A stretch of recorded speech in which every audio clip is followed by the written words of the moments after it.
Good morning, good morning, good morning. You know what it is, San Francisco 49ers morning show, man, going live, talking everything Trey Lance, answering all of your questions.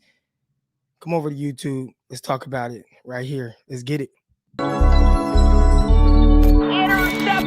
It is picked off by Eric Crocker. Over midfield, he'll run it all the way into the end zone. Touchdown. Crop Talk TV podcast.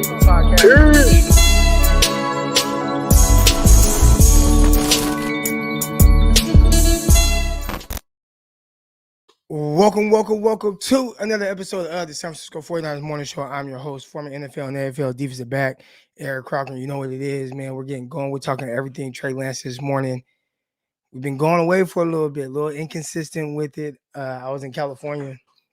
For the holidays, and it was tough, man. It's tough to record while trying to, tend the family and take the kids here, do this, see these people, stay in the hotel over here. Okay, can I record here? Times are all thrown off. As you can see, I woke up late this morning. I'm still like on California time, so I gotta excuse me. But we getting into it, man. Getting back in our groove, getting back into the rhythm. It's good to see all my people in here. Everybody that's in the chat right now, man. Shout out to all y'all that's been holding it down. The year is almost over. Man. Somebody asked me, they said, Croc, what's your New Year's resolution? I'm like, damn, what are my New Year's resolutions? Because in my head, it's just, I make goals all the time. So I don't know, take care of myself better. You know what I'm saying? Health-wise, work out more, eat better, those type of things. I think I know I can do a better job of that. So I don't know. I wonder what some of y'all New Year's resolutions. We'll get into some of that. Obviously, we're going to talk to the fans a little bit today. I want to get everybody, all this stuff that's going on. I have not spoken to you guys at all. So we're going to get into all that. If you're on Twitter right now, come over to YouTube, man. Just type in Eric Crocker. It should pop right up. If you haven't already, make sure you guys go listen to the Locked On 49ers episode with myself, Brian Peacock, the crossover episode. I mean, not the crossover, the episode Winky Wednesday, that should be up right now. So go listen to that. All right, with myself, Brian Peacock, and Nick Winkler. That's up. Had an awesome time. We went over a lot of different things with that. So make sure you guys listen to that. Locked On NFL Draft. I've been missing a few episodes, but I'm back now. Back home, back in my groove. I actually left my family. I had to leave my family, man. Left them in California. I'm like, babe, I'm not getting no work done. And this is my job. Streaming, podcasting, training athletes. And when I was away in California for that long, can't get none of that stuff done, man. So I had to come back. I had to come back home and get to work. My wife should be out here in a few days, but hell yeah, man. But yeah, make sure you guys go listen to that Underdog Fantasy promo code Crocky. I came up during the time we were away. I came up like, a couple $100, but I missed out a little bit. Deebo Samuel not scoring against Tennessee. That made me miss out on a couple hundred. There were another few that made me miss out on a couple hundred. So that sucks. So we follow up with your source about Trey. Hey, we're going to get into all that stuff, man. That's what we're talking about today. Trey Lance, Jimmy Garoppolo, the 49ers, the playoffs, all that good stuff. All right. So let's get into it, man. So let's start it, man. Trey Lance, he's looking like he's a starter. Okay, so most of you guys ask, like, who's your source? So I'm definitely someone, I don't like the word sources. I think that's what it is. I sometimes hear things. All right, so I don't think the Jimmy Garoppolo injury is fake. But I heard about this whole thing that's going on with the quarterback position on Sunday. All right, so I didn't know exactly what was going on, but I knew something was going on with the quarterback position. Get a text message from Greg, QB Monday. Y'all see Greg all the time on here. I get a text message from Greg, and he's like, hey, man, Tyler Bray, he has like basically an emergency workout with the 49ers. Now, for those of you who know, I talk about it all the time, right? Greg, he's trained quarterbacks, trained Josh Allen. He's trained, a bunch of other guys. He also works with Tyler Bray. So he's trained Tyler Bray. Tyler Bray works underneath him training quarterbacks. All right, Tyler Bray, he's been in the league 8 years or whatever. A backup guy. He's been with Chicago, been with Kansas City, and he has some interesting things to say about Kyle Shanahan's offense. But uh, Tyler Bray messaged him, "Hey man, we got to get it. We got to get a workout in right now because the 49ers are calling me in to work out on Tuesday, right? So this is Sunday. Obviously, Greg tells me, and I'm like, wow, what happened? It must be COVID or something. And he's like, well, don't tell anybody. So I had to keep it under wraps. I did tell my guy Brian Peacock, told him, and I was like, man, I wonder who it is. Is somebody hurt? Somebody have COVID? Whatever the case is. And apparently, we found out Monday. Well, Jimmy Garoppolo isn't. He wasn't on hand to start practice. And I was like, wow, it's effing Jimmy Garoppolo. Okay, so what's going on? And then we find out it's the thumb. So I knew there was something pertaining to the quarterback position. Didn't know exactly what it was. We find out it's a thumb. Tyler Bray did get his workout. Tyler Bray did get brought on to the practice squad. So if you guys want to know anything about Tyler Bray, our guy, our resident quarterback coach, Greg Pinelli, he'll talk all about it. And we'll bring Tyler Bray on in the offseason to talk more about kind of his experience with the 49ers and kind of what's going on with that whole thing. But I can't tell you this. I can tell you this. Tyler Bray, he's been around the league for 8 years. All right. And he said his head is spinning with this offense. That this is a very difficult offense to pick up. And he's been in West Coast. He's been with Andy Reid, he's been with Nagy and some of these guys. But he said this is like the plays extremely long, the verbiage, it's difficult. Like he said, this is a really tough offense to pick up and be able to just play. But yeah, I think this is like a legit injury with Jimmy Garoppolo. Now I've seen other things too. I've seen who was it?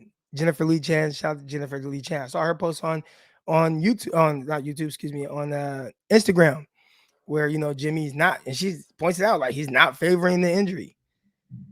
You know what I'm saying? She was like, he's not favoring that thumb. He's opening bottle caps. He's talking, he's scratching his head. And I'll say this about injuries. And anybody in here, they play football, they can attest to this. In the heat of the moment, you might bang something up and you'll know that there's something wrong. But a lot of times you could just thug through it. All right. You might tell somebody like, hey man, like jam my finger or something. All right, whatever. Then usually they'll tend to it, like they'll wrap it up or whatever the case is, and you're fine. You get through it, you play the game. After the game is when a lot of times that swelling kicks in, whether it's your ankle, whatever it is.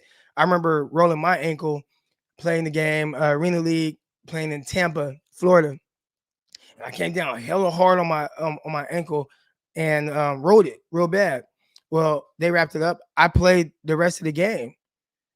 And come the next day, I couldn't even walk. You know what I'm saying? And I had to, rehab through it and stuff like that.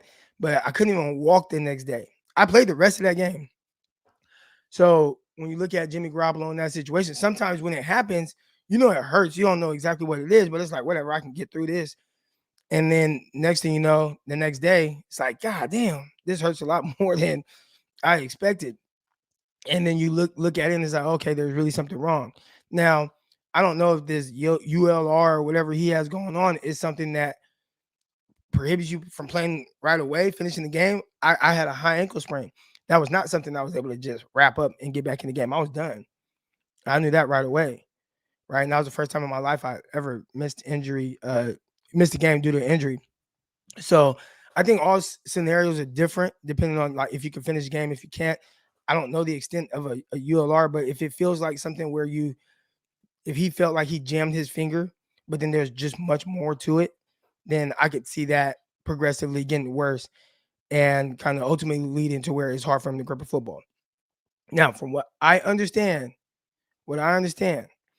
is that Jimmy Garoppolo is trying to play, and he's trying to play, and he's going to throw Thursday. So this when Kyle Shanahan, was conflicted with what the reports are, and that Jimmy potentially could play on Thursday. Maybe it's just it's a long shot. I don't know, but from what I'm understanding, Jimmy Garoppolo is legitimately trying to throw on Thursday.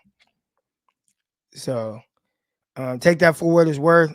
I don't think he's faking any type of injury. I think Jimmy is really trying to play. Now, I've also heard something else where someone told me, hey, Jimmy is done with the 49ers. I don't know if that's true or not. From what I've heard, he's there and he's helping. He's helping Tyler Bray kind of understand the offense and stuff like that. But yeah, as far as everything else, man, it's Trey time. It's Trey area time. And again, I don't like to use the word I have sources, but I have heard a little bit about Trey Lance and kind of maybe what some of his issues were. Now, this is not Tyler Bray or Greg Pinelli related or anything like that. This is a buddy of mine who's I'm tight with him, tight with my dog. One of his buddies is on the 49ers, not a player. And I don't even want to get y'all heads start the wheels start spinning on on who this guy on the 49ers could be or whatever. But someone on the associated with the 49ers just talks to my homie. I mean, they were homies. They're homies. They played together at junior college and stuff like that. My homeboy went on to play a bunch of years in the NFL. His buddy, he's a I don't even want to say what he is, but he's with the 49ers. And they just talking. And my homeboy said, hey man, like what's up? Like, what's up with the young cat? Now my homeboy, he's a 49er fan, but he's like more of a casual fan. Now he played in the league. Yeah, he played like 7 years in the league, but he's more of like just a casual fan of the 49ers. And he's like, hey man, what's up with the young boy? And the response that he got was, oh man, like just kind of all over the place. Like he said, I think he's figuring it out now, but he just had been like really up and down in practice. So I think when it comes to why hasn't Trey Lance played more early on, and we've heard other people kind of allude to it, Steve Young, all those guys like that, there really is something to where like he wasn't practicing very well.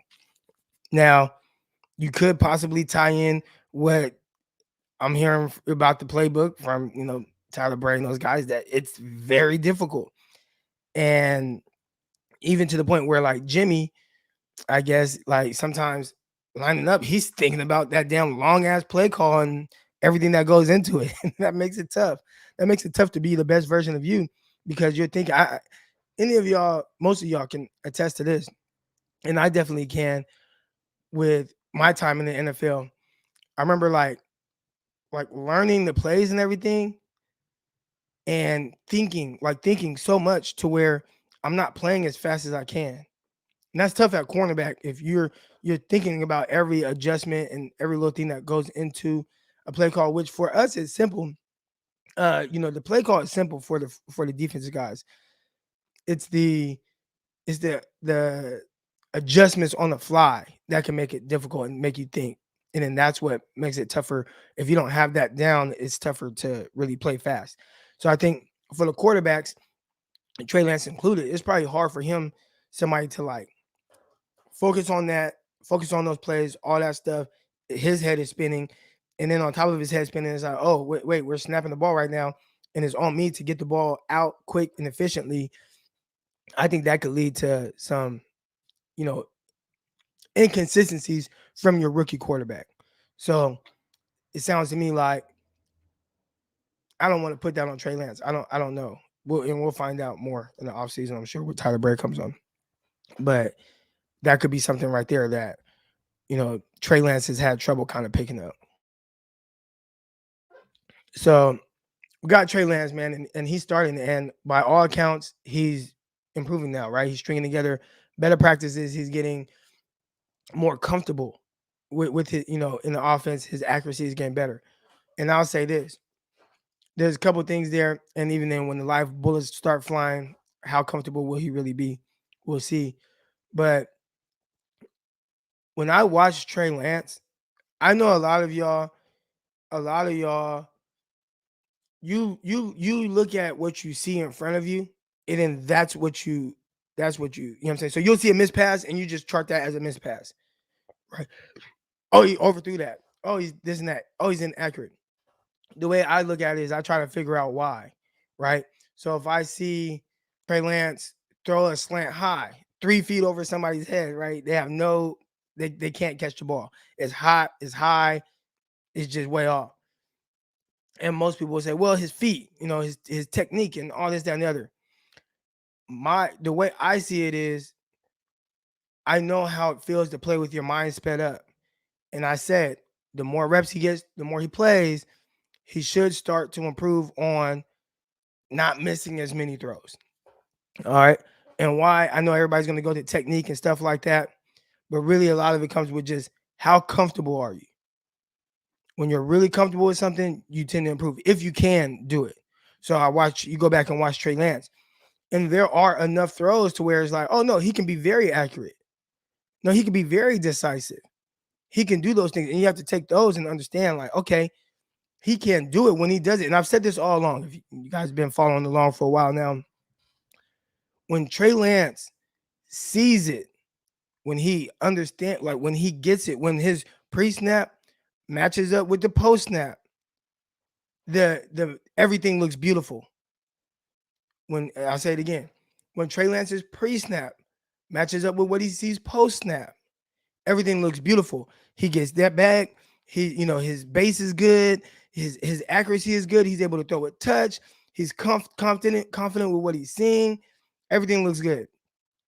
When Trey Lance pre-snap does not align with what he sees post-snap, that's when he gets in trouble, right? That's when the technique goes haywire. That's when he's like, oh, he starts bouncing up and down, and he starts moving around, and he, oh, I'm late now, and oh, let me just fire it in there. That's when he becomes inaccurate. So my thing was always with him, the more comfortable he gets, typically with more reps and throws, the more accurate he will be. Trey Lance isn't just this super inaccurate. Like, is he just like a pure accurate thrower? Maybe not, but he's definitely more than accurate enough. But he has to understand what he's seeing, and when he doesn't, things get crazy. His technique gets crazy. The ball gets all over the place. And I watched Josh Allen yesterday, right? I wanted to reference, not that I think that Trey Lance is going to be Josh Allen, but it's easy to kind of reference. Okay, let's look at Josh Allen. How did he improve? How did he get better? So you can look at early Josh Allen. I went back to his rookie year, and I just picked a random game. I'm like, okay, I'm just going to watch Josh Allen. What did it look like? This is rookie year, random game, early in the season, so not that many starts. And it was week 4. And he played against the Green Bay Packers. And I just wanted to see, like, what it looked like when he was inaccurate. And that was one of the worst quarterbacking games I've ever seen. You know what I'm saying? Like, Josh Allen, when I say he was all over the place, he was all over the place. I mean, he's just trying to gun things in there. He's throwing the ball. I mean, he threw a deep ball 60 yards in the air, but he overthrew his receiver by 10 yards, and he threw it into double coverage. His receiver never had a chance. Like, he had absolutely no idea really what was going on from the defensive side of the field. Like, he's just throwing the ball. Like, that's what it looked like. It's like he just dropped back. He's just throwing it. And when he wasn't just throwing, I mean, he's holding on to the ball. He's taking sacks. He's getting slammed to the ground. And it looked like really bad sacks. It wasn't even just normal sacks. Like, oh, I dropped back. The pass rush gets there. They sack me. It was like, I drop back. Oh, I look at the pass rush. I start backstepping. I'm trying to stiff arm a guy. He swings me down. It was so bad. It was so bad with Josh Allen. And I think him just not understanding what he's seeing from the defense, and understanding that and really getting that and being able to manipulate that, it led to a lot of very errant throws from him. So obviously he got better with what he was seeing, and he eventually improved. Right? A lot of hard work goes into that. When I watch Josh Allen now, oh, he's comfortable. He's comfortable. And to me, that's the biggest difference between Josh Allen. People could talk about his technique. They could talk about his feet, all those stuff. I just put a little highlight or whatever. Somebody posted it on, and I'll show it right here. Hold on, let me. I saw it on Instagram, and you can see Josh Allen. 1 second, y'all. 1 second. Here we go. Let me try to bring this up. And you start talking about technique. This right here has nothing to do with technique. This has everything to do with just how comfortable he is with what he's seeing. And that's what Trey has to get. Now, again, I'm not saying Trey Lance is going to be this, but what I'm saying is we know that Trey Lance has big time ability. But a lot of the stuff that Josh Allen is doing, like, it's not, the feet aren't just perfect. Look, he's backing away, throwing, doesn't step into the throw. He just throws a dime, right? That's him being comfortable. He drops back. Okay, let me move. Let me get it out. Look, it throws it in a perfect spot. Dime. It's not even so much, everybody talks about technique, mechanics, all these things. And obviously, you want your mechanics to be good. You want your technique to be good. All that stuff, of course. But when you watch Josh Allen right here and you go back and watch him his rookie year, the biggest difference to me is he had no idea what he was looking at his rookie year. And that's somebody that had a lot more throws. So someone had tweeted me and they're like, man, somehow they made it about Trey Lance. And I was just watching it. Sometimes I just watch the stuff. And some things I'll be looking into see, like, okay, take some from people's game or whatever. Some of the things I'm seeing from Trey Lance, what the upside is. And we all know his upside is tremendous. When you watch Josh Allen now, we're talking about somebody that has played 4 years of college and now is in his 4th year in the NFL, right? And he's comfortable. He's comfortable. And anything in life, and you guys can attest to this. The more you do something, the more comfortable you get. So when I watch Trey Lance and I watch Josh Allen, and I'm not saying that Trey Lance is going to be Josh Allen, but we know that the ability is there.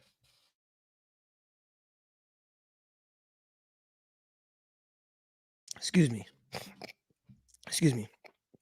We know that the ability from Trey Lance is big time ability. Like, I don't doubt. Okay, how can I word this?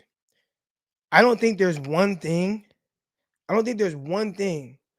that Josh Allen can do on the field that Trey Lance can't do. Now, again, you want to talk about consistency. You want to talk about being able to make certain throws. That could be off. But in the sense of, can Trey Lance, does he have the athletic ability to mimic the things that Josh Allen can do? Yes, he does. But how do you get to that point? And it really comes back to being comfortable in what the offense. I bet if you just had Trey Lance work out in shorts and t-shirt or pads, no pass rush, no nothing, and just say, hey, maybe like a game of pig, right? Say, all right, Trey Lance, Josh Allen, let's play a game of pig. And Trey Lance, you got to mimic everything he does. He could do it. But when the live bullets start flying, he doesn't know what he's seeing from the defense. It's not even close. Not even close, right? And when people talk about, putting the work in, a lot of it comes with putting the work in to understand things from the mental aspect of things. The physical stuff, I mean, Trey Lance is born with that. So we'll look at Trey Lance and kind of where he's at. And the biggest thing to me is what I'll be looking for Sunday if he starts, because there is a chance that Garoppolo starts. And we have 250 of y'all in here, so most of y'all missed kind of how I found out about this whole thing. Some of the things I know you guys missed that already. But with Trey Lance, what I'm going to be looking for is just how much more comfortable does he look? Because it's not an ability issue with him. He hasn't thrown the ball a whole lot. I talked about Josh Allen. Between college and NFL now, there's 4 years of Josh Allen throwing the ball. Trey Lance, he has 1 year. So things are going to look a little tighter. Things are going to look a little bit more comfortable, not as comfortable for Trey Lance, whether it's throwing motion or other. But the more Trey Lance throws the ball, the more you'll see him start to get to things being very simple for him and comfortable. But he just has to get those reps. This is a great question. So in the offseason, I asked 3 quarterback guys that I know. All right. 2 that coach quarterbacks at a high level, and then obviously my guy Greg Pinelli. And I said, hey, what's easier to fix? Not not seeing the field well or accuracy. All right. So again, I'll ask this. I'll say it again. I asked 3 quarterback coaches, what's easier to fix? Not seeing the field well, or accuracy? And 2 of the guys said accuracy. And this was a question for Trey Lance and Justin Fields, because with Justin Fields, it was like, well, he holds on to the ball too long. He's not really sure about what he's seeing from the defense. With Trey Lance, it was, well, he's liable to miss some throws, right? So I asked him the question, what's easier to fix? 2 of them said accuracy. The third guy said they go hand in hand. And the third guy is Greg Pinelli. And Greg Pinelli obviously worked a lot with Josh Allen, and he's seen that, and he talks to Josh Allen all the time. And with Josh Allen, it was, he had no idea what he was seeing early on. And that led to mechanics going haywire. That led to trying to force things, throwing balls over guys' heads, out of bounds, being so inconsistent as a passer, as a thrower of football. That led to bad feet. It led to all these other things that help you be consistent with throwing. A lot of it had to do with him not knowing what he's seeing from the defense. So when you ask this question, like, do comfortable and mechanics go hand in hand? I think they do. I think they do. And I really think it's just the more comfortable you get. Look at Patrick Mahomes. Look at Aaron Rodgers. Again, those are high. Like, not saying that's the standard, but they don't do things textbook. Even the video that we just watched of Josh Allen, like, that wasn't like, oh, that's how you're supposed to do it. No, it wasn't. I mean, he's floating to his left, throws back. I mean, but he was just comfortable. So I think a lot of it comes with being comfortable with who you are and your ability, and knowing what you can and can't do, but also understanding how to manipulate a defense and understanding what you can and can't do as a thrower. And I think that's what Josh Allen has mastered. That's what Mahomes has mastered. That's what Aaron Rodgers has mastered. Because again, those guys don't do it perfect when it comes to mechanics, but they just whip it out there. They're so comfortable throwing the football. That's what it is. To me, that's the biggest thing I see with those guys. Super comfortable. And when it comes to Trey Lance, I've seen him make every throw. There's not a throw that Trey Lance cannot make at any level in the field. He can make layered throws. He can make drive throws. We've seen him make a lot of these throws with the 49ers. The inconsistency is off. How do you get him to be more consistent? The more comfortable he gets in the offense. And we're going to find out Sunday how much more comfortable Trey Lance is. And to me, that's what this is all about. How comfortable is Trey Lance going to be? All right. I missed out on a super chat. My bad, Joe. I'm going to go back up. Appreciate everybody's in here right now. Here we go. I know it's practice, but all credible sources, including Kyle, have cited that Trey is on fire lately. And again, I think that comes with just truly getting more comfortable. I don't think it's even a sense. And here's if you guys want to click in and come on live, there it is. There's a link right there. Appreciate everybody. If you're over on Twitter, man, come over to YouTube. Type in Eric Crocker. She'll pop right up. Shout out to everybody in the chat right now. The chat's going up. I want to hear your guys' perspective, though. I don't want to just hear mine. But yeah, they talk about it. Him, Trey's on fire lately. I think it's just him being comfortable.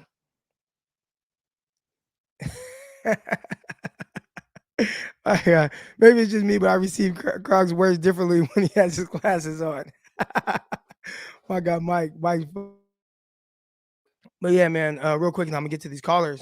But it's all about what Trey Lance is all about, being comfortable, and how much more comfortable is he gonna be in this week as he was, as opposed to week 5 or whatever it was. Wasn't comfortable then. Wasn't comfortable at all. But what I've noticed is with Trey Lance, when he is comfortable, what does it look like? And when I've seen Trey Lance be comfortable, and what I mean by that is, again, what he's seeing pre-snap, match up with what he's seeing post-snap, and everything works together. He's accurate. He throws with good pace. And he's in rhythm. It looks good. I mean, it looks simple. It's like, oh, of course you complete that. Of course you did that. But when he's out of rhythm, that's where we see him get a little weird. So how much more comfortable is he in the offense? Let's get my guy Mike on to answer this. Mike, how much more comfortable is Trey Lance? Hey man, from what I've been hearing, he's a lot more comfortable. He's settled in, and one thing that I like about what I've been hearing is that when he's doing the scout team reps, Kyle's calling plays that the other teams do, but from a play that Kyle has designed that way. So he's already comfortable with the nomenclature and the language and the verbiage of what Kyle's going to be calling for him. And they're saying that even during the scout team, Kyle is calling the plays to Lance. So it's all like it's as close to game simulation as you can get without knowing that he can get hit. So I like that, man. That really boosts my confidence. Right. Yeah. And I think that's gonna be the biggest thing. A lot of people, again, I think that most fans, most people, they just look at exactly what's in front of them. I take bits and pieces, especially for rookies. Now, as they continue to, play, obviously we'll get a larger sample size over 2 years, 3 years, 4 years, or whatever, and we'll know exactly what he is. Same with Jimmy Garoppolo, right? I think when Jimmy Garoppolo came in 2017, it's like, oh my gosh, like once he gets this offense down, man, he's gonna be so great. And then you kind of kept waiting for that next step, and maybe we just kind of never got it, right? And obviously with what Jimmy is, good. He's a good quarterback, and you definitely can win with it. But I wanted to see, like, man, what does it look like once he like masters it? And I think he never got to that. But it took us, really 4 years to truly know where it's like, okay, it's not going to be anything better. I think when it comes to, any rookie, I piece things together and see things that they do well. And then, okay, let me see if they can become more consistent at those things. Is that kind of how you view it? Yeah, absolutely, 100%, man. But I just got a quick question for you. We opened up our phone lines on the show yesterday, and we had people calling in, just chiming in on, their love for Jimmy, their hate for Jimmy, their love for Trey, excitement for Trey. People were anti-Trey, and I noticed that there's two different things here, but both of them come back negatively on Kyle. So I want to get your opinion on it. I'm gonna get off. The people were saying that if Trey comes in and he lights it up, Kyle's gonna get heat because it's why didn't you do this sooner, right? Like what were you waiting for? The flip side is if Trey comes out there and he's terrible, and he's had all season to get comfortable in the system, he still looks terrible, then Kyle, you made the wrong pick. You invested all that in the wrong guy. So I guess my question to you is, what scenario is there where Kyle doesn't come out of this with a negative look? I think just be able to win the game with Trey Lance. You know what I'm saying? Like, okay, you're playing against Houston. Just win. And obviously we'll judge Trey Lance's performance. But to me, again, it's more so about is he improving with really just what he's seeing from the defense? And we'll know because we'll see how comfortable he looks. If he looks just serviceable, let's just say Lance looks like he just shows you flashes, right? Because I've watched a lot of these rookies, and with some of these guys, you're not even seeing flashes. That's the crazy part. But if with Trey Lance, if you just see flashes and you win the game, I would say, okay, he's heading in the right direction. Now, as far as, oh, why haven't you played him earlier if you're able to win this game with him? Well, earlier he wasn't ready for that. He wasn't even ready to, in his eyes, he wasn't comfortable with putting him out there and saying, like, yeah, I'm confident that we're going to win this game. Maybe now he knows, well, Trey Lance isn't where we want him to be or what he'll be in a year or two, but he's much better now. He's in a much better position now to actually be able to execute to the point where I feel like we can win as opposed to earlier in the season. So if I'm Kyle Shanahan, that's all I say. He wasn't ready even to do this, even if it's the bare minimum. But now he is, and we want to look to build onto that. Good shit, man. Keep up the good work, bro. I'm going to be listening on the other side. All right, my guy. All right. All right, here we go. Next guy on. We got my guy Kenny. What's good, man? Good morning. How you doing? Good morning. Or good afternoon. Can you hear me? Yes, sir. I got you good. Where you at? You said good afternoon. Where you at? Well, it's I'm in Japan, Okinawa, Japan. Wow. Yeah. What are you doing out there? I'm in the Navy. I'm in the Navy, and I do X-rays and stuff like that. Nice. I'm working CT right now, so they got me. I'm working the night shift, but night shift I get to catch you live. I always get to miss you, and always catch you, off, at my convenience. But I said live. I was like, oh, let me chime in. He was like, oh, call this. Let me call in. He's like, never Yeah, called in, for so let me sure. call in. And yeah, I just wanted to say like for us fans, um, yeah, hats off to Jimmy, but his time is gone. His time is done. We appreciate what he's done, and now we got to move on to the new guy. And the new guy, we like you said, I just want to see his progression from Arizona game to now.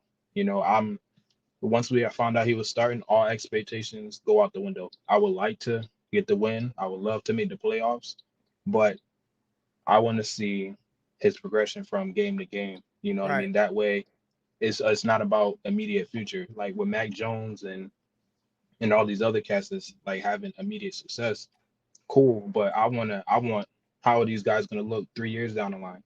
Mac Jones is still gonna be Mac Jones, right? Well, He's not gonna. I don't want to put that. I don't want to say that Matt. I always feel like no matter who you are, what you do, you can still become a better version of yourself. So although Mac Jones may, he'll never be able to do the physical things that some of these other guys can do. I do think he can still improve from a mental aspect of being able to just continue to manipulate defenses and really truly master that and moving the ball and things like that. It'll just look different. So I think, yeah, from a physical standpoint, Mac Jones is Mac Jones, but I still think there's Right. improvement for him mentally. He's a rookie, and he's had his True. ups and downs. So I True. think he can True. still improve. True. Gotta go. Nice talking to you. ER is Appreciate calling you me. coming on, man. Thank you for your Yeah. service. All right, he had to go, man. Shout out coming on live from Japan. Let's go. Let's go. All right, we got our next caller coming on. Big Dion. Big Dion, what's good, man? Good morning, Dion. What's happening with you, Crocky? How you doing, brother? I'm good. I want you to tell me. I haven't been involved in the spaces, right? As you guys know, I've kind Yeah. of been away. I've been with my family, my kids, and all that out in California. I'm back. I'm back in Arkansas now. Sure. But so I haven't really been able to tune into the spaces. I know you're active in the spaces. What has the talk been like since the injury talk, and what are people saying about this situation between Jimmy Garoppolo and Trey Lance? So basically, in the spaces, you have it's the same as it's always been. You got people that's for Jimmy. You got people that's for Trey. The spaces that I usually wind up in are pro Trey. I've come to understand that there's going to be some people out there that are just like, hey, look, I don't care. I don't like Jimmy. And there's some people out there that are just going to continue to say Trey isn't ready, Trey isn't ready, Trey isn't ready. What I've come to understand is very simple. When it comes to Trey Lance, for Fred Warner to come out and say he's been shredding the first team defense, for John Lynch to come out and say he's been shredding the first team defense, all those things have been happening. Well, real quick, my bad, not to cut you off, but what exactly? I've heard about this. That kind of what Fred Warner alluded to, but what exactly did he say? Because I didn't hear it. Yeah. So basically, what Fred said, they asked him a question in a post game presser, and I can't quote him verbatim, but they asked him, about Trey's progression, and he said, the kid's been looking great. He's been dicing us up, in practice, for the past couple weeks. And then John Lynch had an interview, and he basically second Fred's his words, and was like, hey, he's been doing really well. He said this past month has been his best month of practice, and that he's looking a lot better. Now everybody here, honestly, in these spaces is on pins and needles because of today, because they're going to reevaluate the finger. For me personally, if you're hurt, bro, just sit down. You're already, to me, I'm going to keep it a buck, and this is just my opinion. You're already inaccurate as it is when you on the damn field. I don't need you having a thumb injury and then being on the field and being more inaccurate than you already are. Like, you can't, there's no way that anybody can tell me that, oh, well, he's got to gut it out. He gives us the best chance to win. At this point, you took that loss as a team loss, so take this injury as a Jimmy L. and sit down, let the young man play, and at the same time, it's the perfect layup for Trey. I understand what the Texans did to the Chargers. But that don't happen every game. And I don't anticipate Davis Mills being that big of a dude for our defense to really take down. I do anticipate we can win this game, and we should win it by at least 1 to 2 touchdowns, maybe even more, depending on the play and how things work out. But there was a defensive touchdown. I mean, Rex Burkhead ran wild. Our running defense is not allowing anybody to run anywhere. You barely get 70 yards if you get that. Like, basically, looking at everything from the last game up till now, just Jimmy, if you're not healthy, bro, don't do it. Don't do that to us, because if you go out there and lay a stinker and blame it on that injury and then blame the team along with it and don't take responsibility, as he did in his post-game presser, he took no responsibility. That's just going to further infuriate the people that don't like you and don't care for you. And remember, when we say this stuff, people out there, this ain't nothing personal, because we don't know that man. We don't know his life. We don't know what he goes through on a daily basis. We're saying from a fan standpoint, what we see on the field is not up to the standards that we would like. So I'm just sitting here thinking to myself, and whenever I'm in these spaces, it's the same situation. Because if I host one, I control it. I don't let people get overbearing. You're not over talking other people. And it's just basically like, hey, look, if you don't like him, that's cool. If you like him, that's cool as well. Agree to disagree, but everybody keep it chill. And for me, I'm not about to sit up there and be comfortable with him going onto the field and losing to the Texans. We lose to the Texans, we're going to look real stupid. And then at that point, people are going to start going back to the well. Hey, man, look, we don't know if Kyle's a smart one or not, because you keep putting him out there to screw stuff up. So at some point, you've got to take responsibility, because this is your decision. You're the one who handled quarterback personnel. So there's nobody that can say, oh, well, it was McDaniel's decision or anybody else. No, Kyle, this falls on you. You put Jimmy out there because he gives us the best chance to win when we should have been up 21-0 or 24-0 at halftime. Everybody watched those throws. Everybody saw what he did, and you see him at the post-game presser taking no responsibility. Trey lost one game and sat up there and blamed everything on himself. Took all the responsibility in the world. How was a young kid coming out of college who didn't even play last year had that mindset? And you've been in the league 8 years. You sat behind Tom Brady. Brady takes responsibility for him fucking up. He's maligned in the public. Arians did it. Belichick did it. So then explain to me why Jimmy Garoppolo was so void of that. Why does he have to just blame the team every time when he knows that he messed up? And that's where I am. That's where a lot of fans are. Like, in the spaces, we're just tired of watching him go up to the podium, blame everybody else, take no responsibility, and just keep going. Yeah, it's a tough one. Yeah. I don't really know what to say.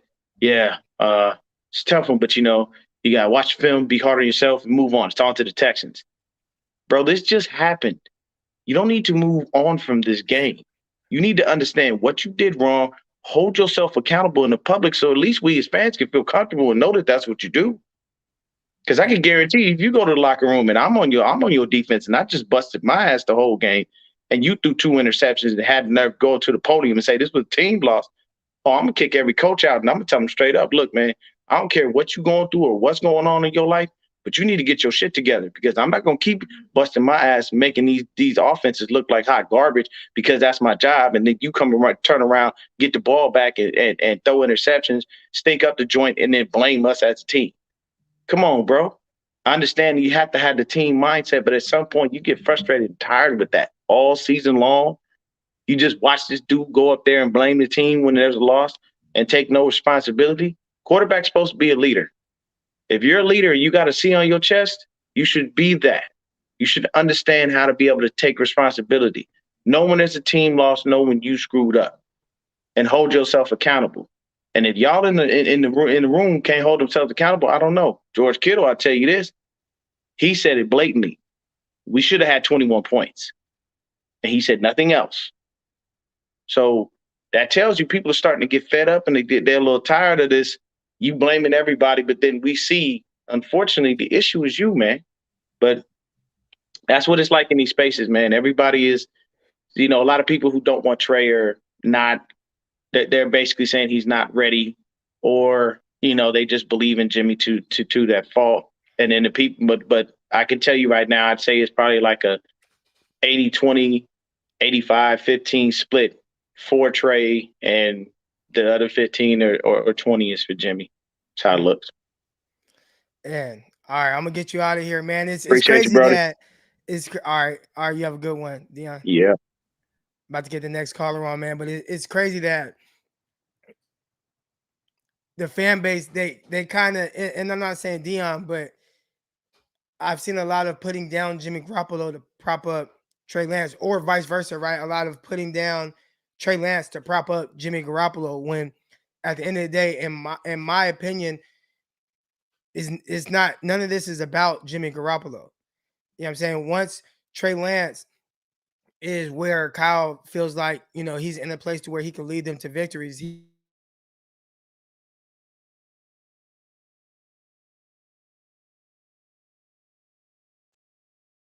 was muted. Was I muted that whole time? Basically what I was saying was, it's interesting to hear, the 49er fan base really, they felt like they got to pick sides, almost like Crips and Bloods, right? When it comes to Jimmy Garoppolo and Trey Lance, where they feel like they got to put down, a lot of people put down Jimmy Garoppolo to prop up Trey Lance, or there's some people that prop up Trey Lance, and put down Jimmy, or whatever the case is, right? And I look at it like, man, none of this is even really about Jimmy Garoppolo. It's all about Trey Lance, and when he's ready. At the end of the day, when they made the trade, right, to get Trey Lance, Jimmy's time was done. So from that moment, it's not about Jimmy. Now we can be frustrated with some of the things that Jimmy does and stuff like that. You're going to be frustrated with some of the things that Trey Lance does. But at the end of the day, I think, I don't know, I've seen a lot of, I try not to bash Jimmy or put him down. I understand who Jimmy is. And he's solid. He's solid. But I don't gotta put Jimmy down to prop up Trey Lance. Trey Lance, he's gonna leave his own mark, and he's gonna continue to get better, and he's gonna continue to improve. But yeah, man, I appreciate what Jimmy has done up to this date. He's been a solid quarterback. He's won a lot of games. Here we go. Got my guy Lloyd coming on. Lloyd, what's up, man? Good morning. Hey, good morning. How you doing? Oh man, I'm chilling, man. What's your thoughts on all this? Man, I came in a little late. I've been waiting on your show, man. All gospel you giving, so I appreciate that, man. Thank you. Thank you. Two things. One, I think that Shanahan put out information that he knew wasn't true when he put it out. And I believe, this is my conspiracy theory, this is my tin hat theory, is that Garoppolo's camp gave it to Adam Schefter and all them guys, letting them know, hey, this thumb wasn't just, some sprain. I was actually going through, this and, having to fight through this injury, while Shanahan tried to downplay it, because I don't think he wanted the Texans to know that, that, who he was going to play. I don't know what y'all thoughts on it, but when I heard Matt Miyoko, that was kind of my idea. Like, I think Garoppolo wanted the teams, his future teams, to know that, hey, this game wasn't just because I'm a poor player, but it was because, I had a thumb injury. So what's your thoughts on that? I mean, do you think that's legitimate?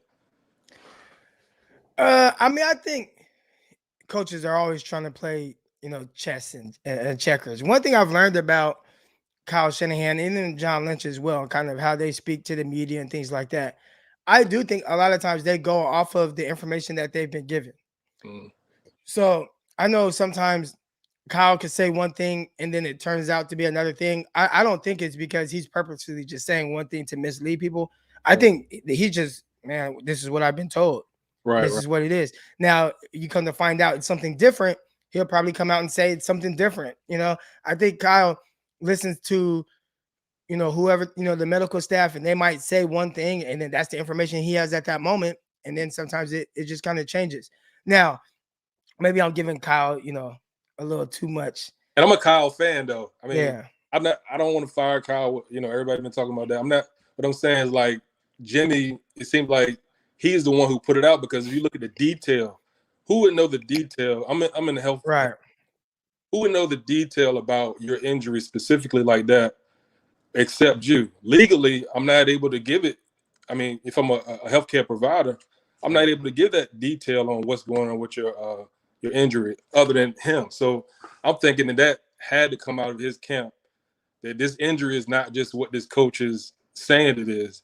It's more than that.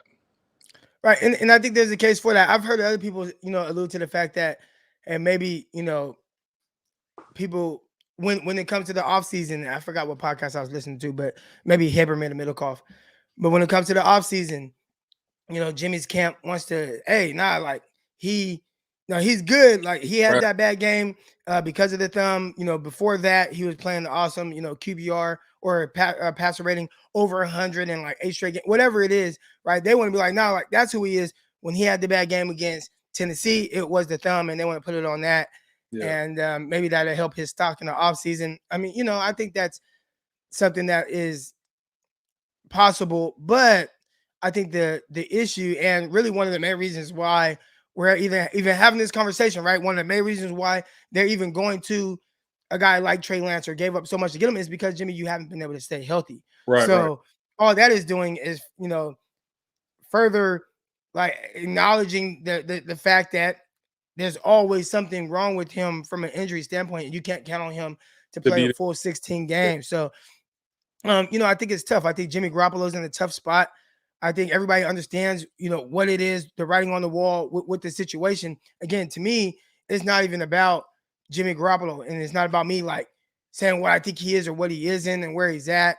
And I'll kind of get to that in a second. But ultimately for Jimmy, I think he's truly hurt. I don't think it's something fake, even though I've seen the videos. And again, I talked about Jennifer Lee Chan, and she posted it on Instagram how she was recording him, and he was talking. He's opening stuff with his right thumb, and opening his bottle cap and all that. And I get it, right? But I don't know. I think he's really hurt though. And Jimmy, to me, I'll say this about Jimmy: he does to me come off as the ultimate competitor.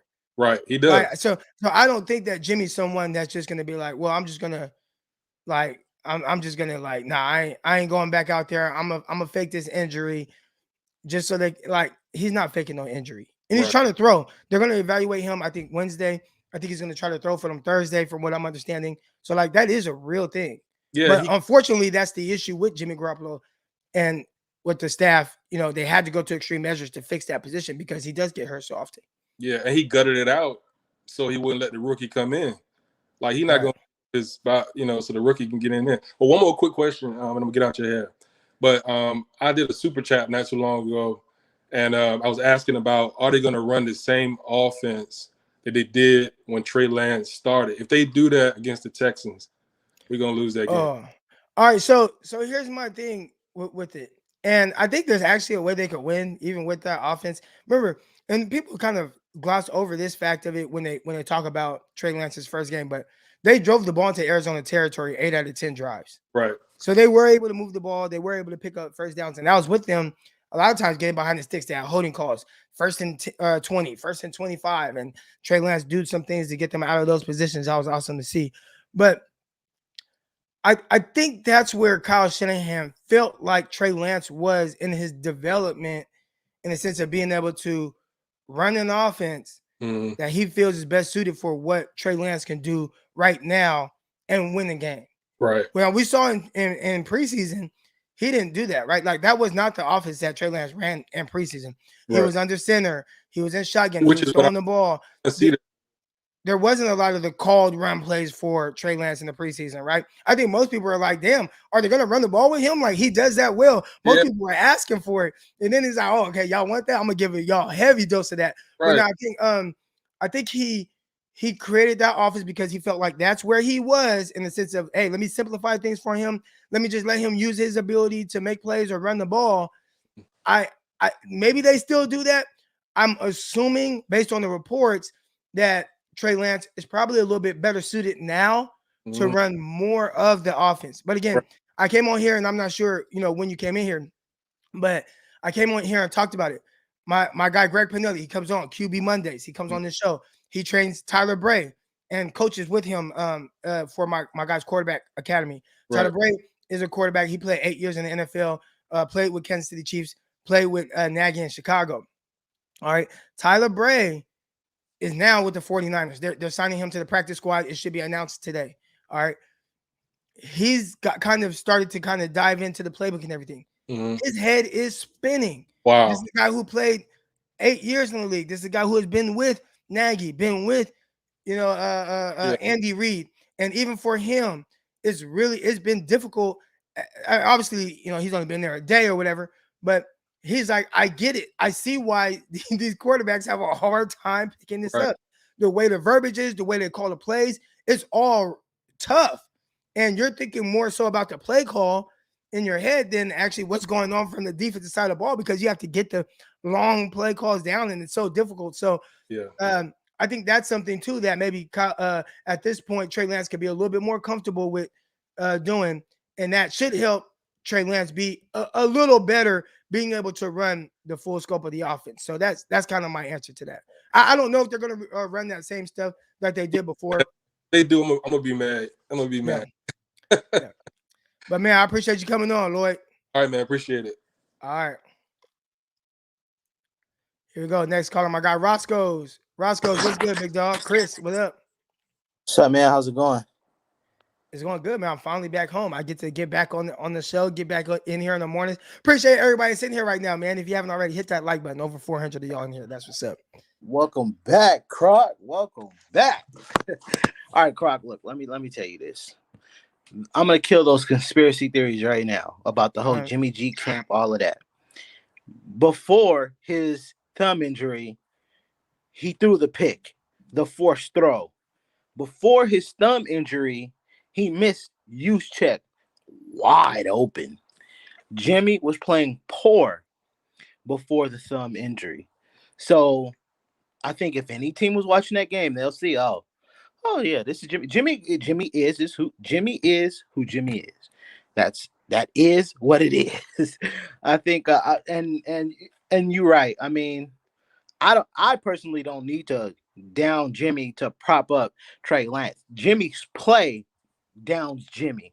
But I will say this. I mean, I was on Spaces yesterday. He did start that game like 8 for 8, though. He did start the game 8 for 8. But what did he do after that? Well, I know, but nope, Croc. I'm not gonna let you off the hook on this one. Okay, I know, but what I'm saying is there are two different sides of Jimmy. And I think any team that wants him is going to have to weigh out the good and the bad with him. I would say, for the most part, there's good, there's bad with Jimmy Garoppolo. The good outweighs the bad in the sense of him still being able to pull off victories. Would you agree? Yeah, no, but that's what I'm going to. When I said Jimmy is who Jimmy is, what do you think I mean when I say that? He's what we saw against Tennessee, right? Where he shows exactly. you moments of high level play, right? He shows you moments of high level play of what he's able to do with how the playbook and how the play calls are constructed for him. But he also shows you some weird moments where you're like, yeah, and this is why I was on Spaces yesterday, and I had to they made me defend Jimmy Garoppolo because some people said he's not a starting quarterback in this league, and I said, look, Jimmy's a starter in this league. I was like, you can't tell me there's 32 NFL quarterbacks better than Jimmy Garoppolo, and you can't tell me that he's not better than every backup in the league. I got pushed back. Somebody said Nick Foles, and I almost fell out my chair because Nick Foles is not a starting quarterback in this league. Nobody's going to pick him up to start next year. Nick Foles, every opportunity he did get to start, not talking about the Super Bowl because, I mean, he came in because injury. When a team gave him a chance to start, he's felt that opportunity. With the Eagles, he had one good year. Following year, he wasn't good. They traded him away, got to start with the Rams. With the Rams, wasn't good. Sent him to the Eagles to be a backup. Sent him to Kansas City to be a backup. Came in with the Eagles, for injured Carson Wentz. Then the following year, he came in again for injured Carson Wentz, played well. He really played well with the Eagles in that 1 year with the Eagles before, when he took over for Vic. Other than that, the man has been a career backup. Went to the Bears, and he's been a backup ever since. He comes in. It's a terrible record. Not really. I mean, throws a lot of picks. I thought it was mind-boggling. And at the end of the day, there's a team that's going to pick up Jimmy Garoppolo to start next year, and then there's going to be a team that's going to pick. Actually, there's not going to be a team that pick up Nick Foles to start. So I had to defend Jimmy's honor yesterday because I think it gets a little wild when folks start saying, "Oh, he's not a starter in this league." I'm like, okay, we're pushing it. Jimmy is a decent quarterback. Right. I think we all can agree he's a decent quarterback. Other than that, you know what it is. And I mean, and if you want to get a feel for how the fans are feeling, just go look at my mentions. I mean, I'm really surprised. He really got a strong fan base. He really has a very strong fan base, and they are fighting tooth and nail to defend his honor. Why is that? Like, why do people feel like they have to go to bat so hard for him? And they go to the extent of putting down the 3rd overall pick to prop up Jimmy Garoppolo. Why do you think that is? I mean, they got to the point where they're comparing him to Justin Herbert. But I'm going to say this. It's because they. And when you say that real quick, so people know, you're talking about the fan base is comparing Jimmy Garoppolo to Justin Herbert based on stats, right?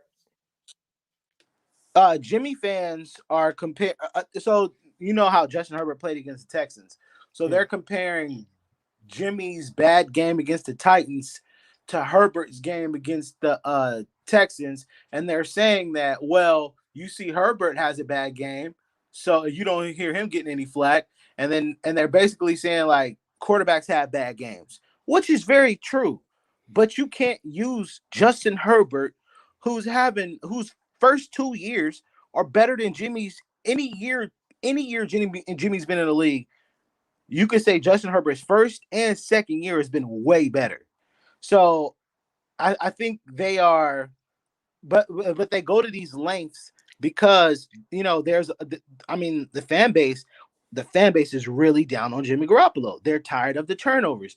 And so I think they feel like they have to do everything to defend him. I'll tell you this. When I went home back to San Francisco to visit my family, my sister, she's a 49er fan, and her best friend is a diehard fan as well. I don't want to say my sister's a diehard fan, but guess what? Her and her friend, we can't stand Jimmy Garoppolo. He needs to be off this team. So look, if my sister, who I would call her a casual fan, but her friend is a diehard fan, and they both have the same feeling, then I mean, you know what it is. And so I think, his Jimmy fans are just like, oh man, this fan base is too hard on the quarterback, and we're gonna have to defend this dude. I think also they have this belief of, I support whoever is, the 49ers, like that SF on the chest. And so I'm going to go hard. I'm going to go to bat for whoever is starting for us. Once that person's out, then I'll go to bat for that other person. And then there's some people who just don't like Trey. And you know what I mean by that. Yeah. I got you. I hear you loud All right, and clear. Croc. Thank you for having me on. Keep up the great work. Welcome back. Don't ever go a long time on us again. I know. My bad, people. My bad. All right, bro. I got you. All right, Chris. Here we go. I got my next guy coming on. Ben, I got a question for you. Go for it. Is Jimmy G the modern day Jay Cutler with no gunslinging arm? Well, honestly, I might be a little too young to be able to actually give that justice, man. Okay. Maybe just a little outside my wheelhouse. All few right, years. I'll answer this for you. I think that's a spot on comparison. Okay. Jay Cutler did a good job, winning games and stuff like that. I mean, he threw the ball around. He picked up a lot of yards, but he also had weird turnovers and things like that.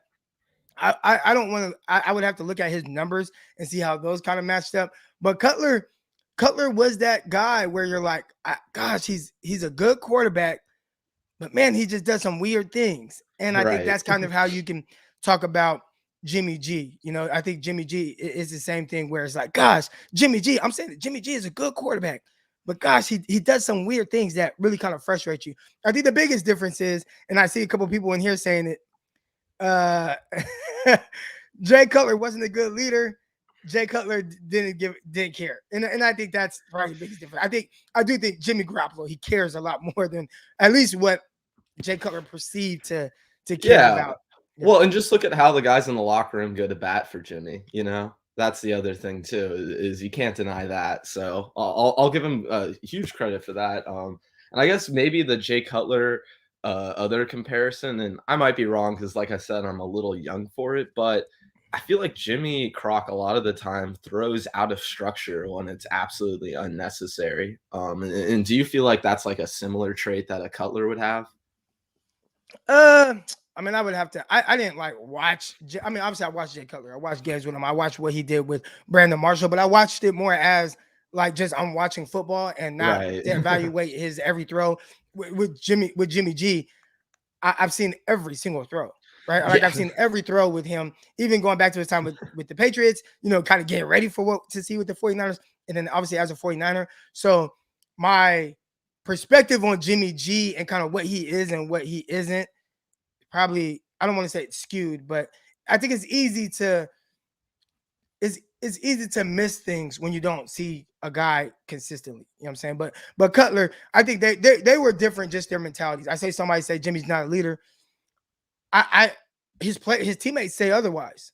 Yeah, they act and say otherwise. You can't deny that. Yeah, his teammates love him and they follow him. And you watched him when he played against the Tennessee Titans that first year, and Jimmy, taking control of that situation, only being with the 49ers for a few weeks, and how he was, just the leading guys and stuff like that. So I think they view him as a leader. I can't say the same for Jay Cutler. Right. And that's probably, I would say, the biggest thing. But I guess the one thing I wanted to talk about Croc, and I know you kind of mentioned this before, and you've talked about this on Twitter a lot, how Jimmy Garoppolo, he makes the mistakes often that an 8-year vet should not be making. That if a rookie's making them, that's one thing, because that guy's gonna improve, he's gonna get better. But when you have an 8-year vet making the same mistakes over and over again, it's really frustrating and it's kind of puzzling, right? Hold on. So there's a couple of things there, right? And the thing with Jimmy Garoppolo and his mistakes, I feel like with how they play him, they limit the amount of times he throws footballs, right? Ideally, Right. like they don't throw the ball a ton with him. So for him to make the mistakes that he does in limited throws, I think that's more the alarming thing when it comes to Jimmy Garoppolo. He's not a guy who they want to throw 30 plus times a game. Whereas if you look at other guys and I'm only throwing Justin Herbert out there because somebody mentioned Justin Herbert, but Justin Herbert, he's throwing the ball 40 times a game. Yeah. And so there's, if he's throwing the ball 15 more times than Jimmy Garoppolo and he makes a mistake here and there, that's understandable. Jimmy, the amount of throws that he has is limited, and you still get some of the turnovers and things like that. And I think that's more so the issue with a guy at this point in his career, and that's the part that's probably a little frustrating. So, yeah. Yeah, well, and to me, and that's kind of what I was getting around to, Croc, is that I'm big on like some of the advanced statistics, because I think I enjoy them. I think they're good tools to tell the story of what we're already seeing. So when you look at some of the stuff with a guy like Jimmy Garoppolo, right? He ranks bottom like of the bottom 3 in terms of starters in the league of turnover worthy play rate, and then he ranks bottom 2 in terms of big time throw rate. So this is a guy who, like you were just saying, right, in limited throws, he's going to put the ball in harm's way. And even for the amount of throws that he does have, he's not going to be making those big time throws and pushing the ball down the field in that real way. Quick, Ben. Someone said, wasn't Trey throwing the ball 20 times a game at North Dakota State? And I would say, yes, right? He didn't throw the ball a ton, but he also only threw 1 interception right over 18 games or whatever it was. So that's the point, right? When you don't throw as much, you would assume that leads to less mistakes. But with Jimmy Garoppolo, who doesn't throw as much, there are weird moments where the ball is getting put in harm's way, and we're only talking about the ones that guys actually catch, not even the times when guys drop passes with still his limited attempts. But go ahead. Sorry. Yeah, like Jesse Bates perfectly. I mean, that dropped interception, that drive afterwards is exactly Jimmy Garoppolo. That's exactly who he is, right? And I guess what I'm trying to say is that with a guy like Trey Lance, I think the hope is that even if the turnover-worthy plays are at the same rate as Jimmy, on the other hand, you get the potential upside and the potential big time plays on the other end of the spectrum that will help balance that out. And I think we see already how the 49ers offense operates when you have a guy making, and I'm not trying to be harsh or anything, but a guy making rookie mistakes already, right? So Yeah. Seeing that and then understanding that, the big time throws, the big explosive plays can really only be increased and be expanded with Trey Lance.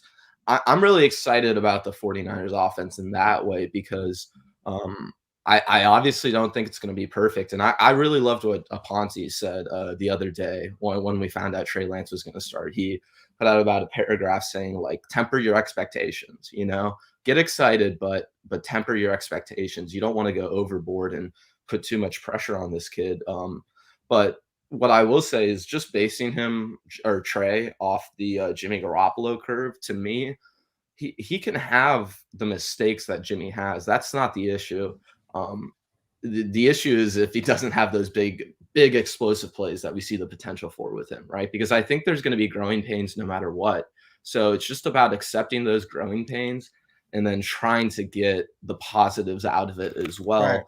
Right. And that's like Croc. I just think there's nowhere but up for the 49ers offense. Like, I could see them staying stagnant and being similar to what they were before, but I don't think it's going to get any worse. Like, do you think I'm wrong to think that?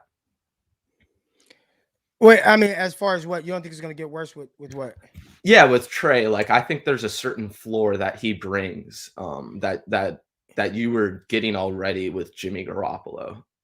Well, yeah, well, like I said, and I said a little bit ago, Trey Lance against the Arizona Cardinals, who had Chandler Jones and J.J. Watt, like Trey Lance was still able to lead the ball into Arizona territory 8 out of 10 possessions.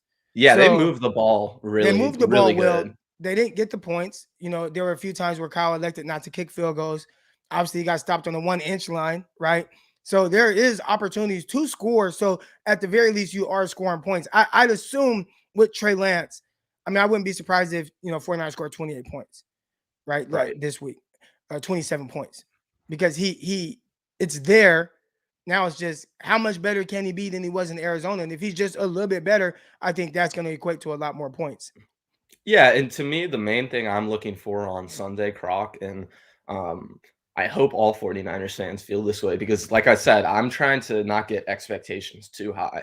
I just want to see improvement from Trey Lance, and I want to see the development of him. To me, What's improvement though? Like when you think of, okay, I want to see improvement from Trey Lance. What exactly do you mean by that? I would say, just doing everything a little bit better, having a better in-game feel. Like, I think against Arizona, watching that game back, like he definitely did some good things, evading the pocket, avoiding pressure, doing all that. But I want to see him look downfield a little more when he does do that, because I felt like that's the one thing maybe he wasn't doing as much. Even though I think on that one throw to Deebo when he rolled outside, he eventually got to him, but Deebo was open for a lot of it. I just want to see him work through the offense better, work through his progressions better, look more comfortable.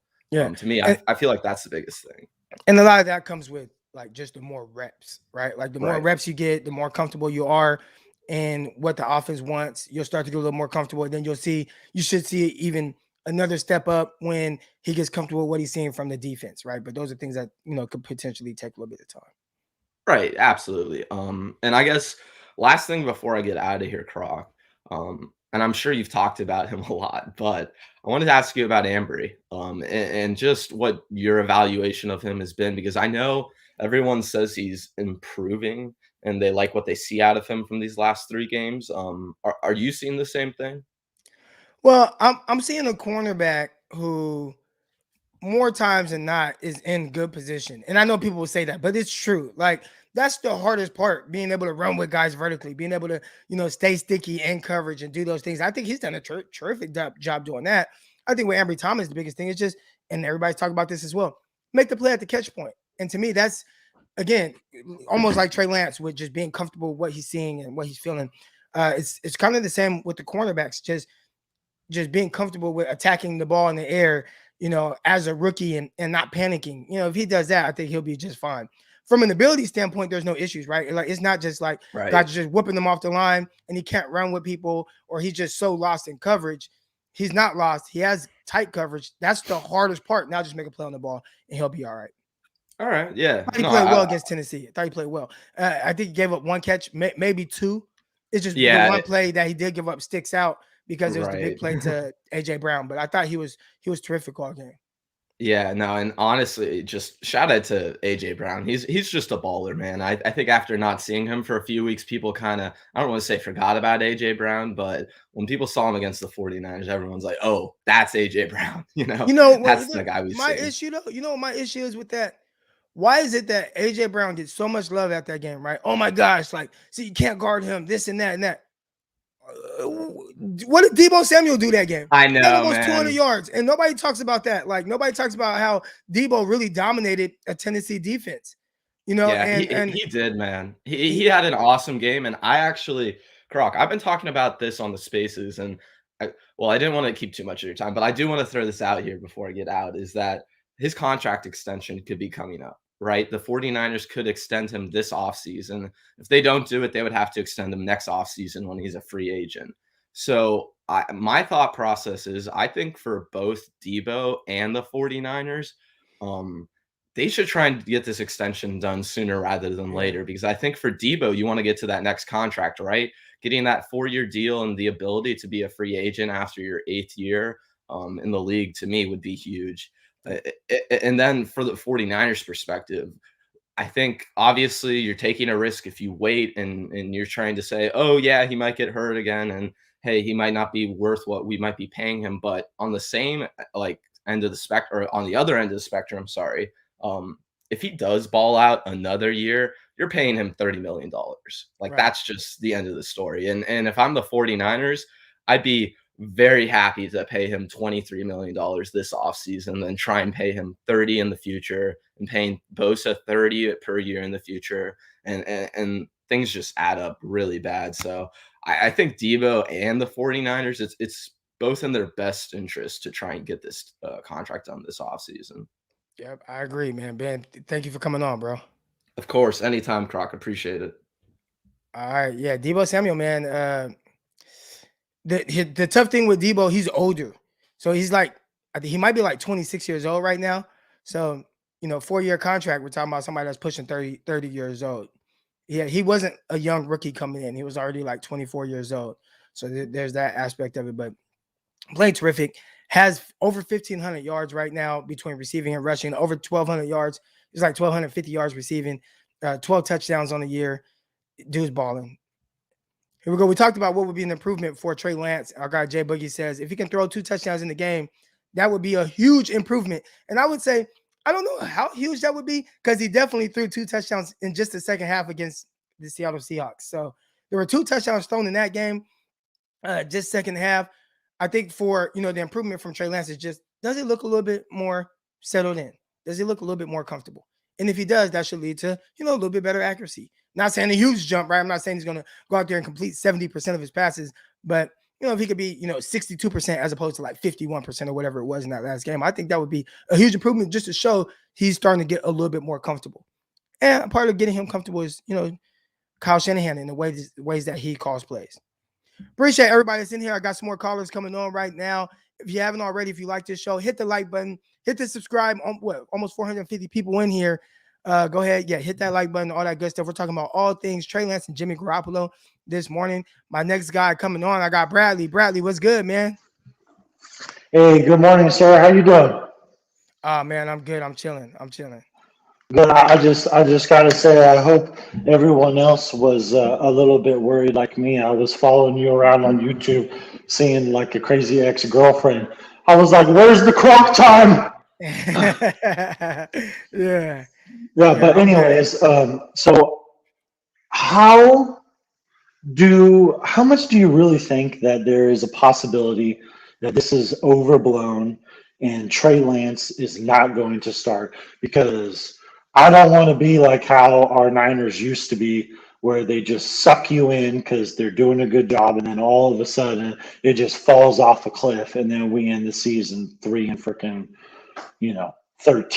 Like, I don't want to get my hopes up. Do you really think that Trey Lance is going to start because they signed that guy? Because I feel like they would have already, maybe this morning, they probably would already put him on the injured reserve, or they might have brought that guy up to the roster to make a spot for him just in case.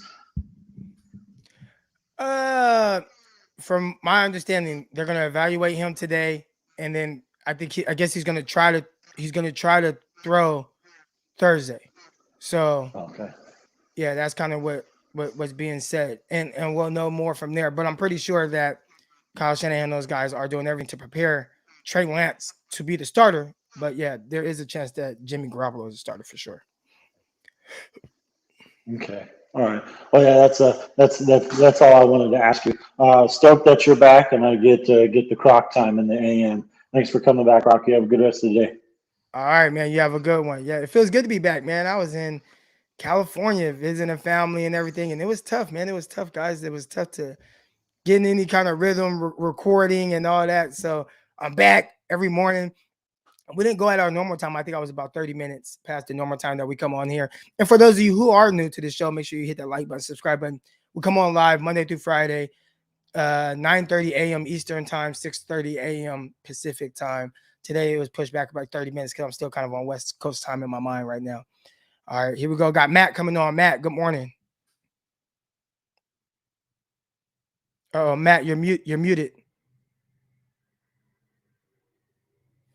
All right, Matt's not ready. My bad. All right, get back to you, Matt. Got my guy Ryan coming on. Ryan, good morning. How you doing? What's up, Crockett, man? Let me know if my audio doing a little bit better today. Oh yeah, no, you're good. You're good. Awesome, man. Glad to see you back in town. You know what I'm saying? Back at the crib, back in your comfort space, man. Yeah. A lot has changed since you have left the crib, man. I know, right? And I wanted to come on. I wanted to like pop up and do some video, but I want to do things right. I like being in my element here. So I'm finally back in it. And yeah, it feels good to be able to talk some 49er football with y'all. Yeah, man. It's like any profession. You want to make sure you got all your like if you was a chef, you want all your cutlery. You know what I'm saying? Be able to do what you want to do and feel comfortable while you're doing it. So yeah, man. Hey, so I've been listening about the Jimmy G, and this is not even a negative take on Jimmy, but I heard Kurt Warner and Steve Young talk about this over the last 2 weeks about pure progression and how Kyle Shanahan's scheme could also be a factor of Jimmy Garoppolo's erratic play, and how Steve Young was breaking it down to the guys. He was saying that like most quarterbacks has a familiarity not only with the offense, but they understand defense concepts, so they read defense. And they were saying how Jimmy has that ability to read the defense taken away from him, and at times they feel like they can be a detriment to him as well.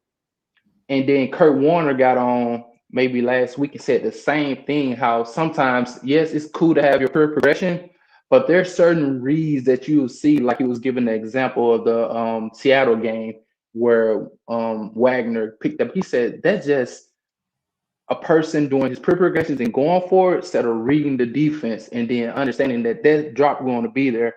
And they talk about that with a Kyle Shanahan offense, how I think he was giving Tyler Bray like some props, saying that like, man, this offense is difficult to even understand.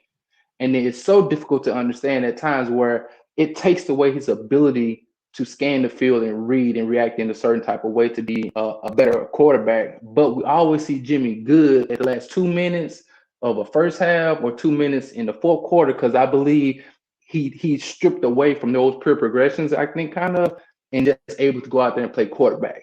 What you think about that?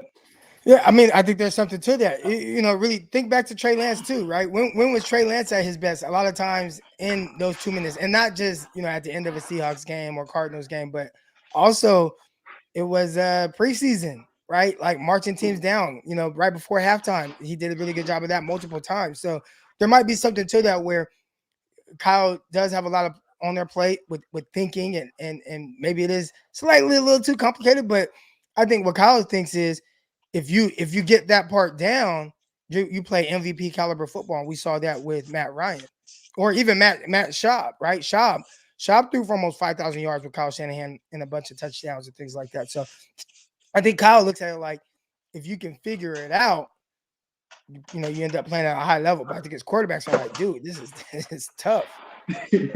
Yeah. Also, I wanted to say something real fast about the Jay Cutler comparison. Jay Cutler had top 3 arm talent every year he was in the league. Jimmy is nowhere near has that type of arm talent as far as throwing the ball, deep ball, short, intermediate. Jay Cutler, even though he didn't have it all like up top, that man arm was some kind of beautiful. Right. And I think even the person said that in the thing, he said, Jimmy is Jay Cutler, just Cutler had a better arm. And I'd say that's all right.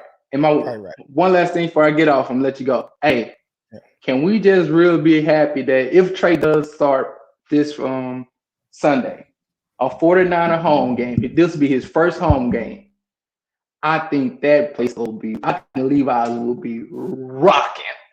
I mean, that joker will go be rocking. So yeah, I'm just excited about that. No, definitely. All right, I'm gonna get you off and get the next person on. Peace out. All right, yeah. Now there is something to that though. This is a much more ideal situation for Trey Lance to kind of come in and start in, as opposed to his first career start on the road against Arizona. That was an undefeated team. J.J. Watt, Chandler Jones on the other side. That's kind of difficult to know you're going up against that.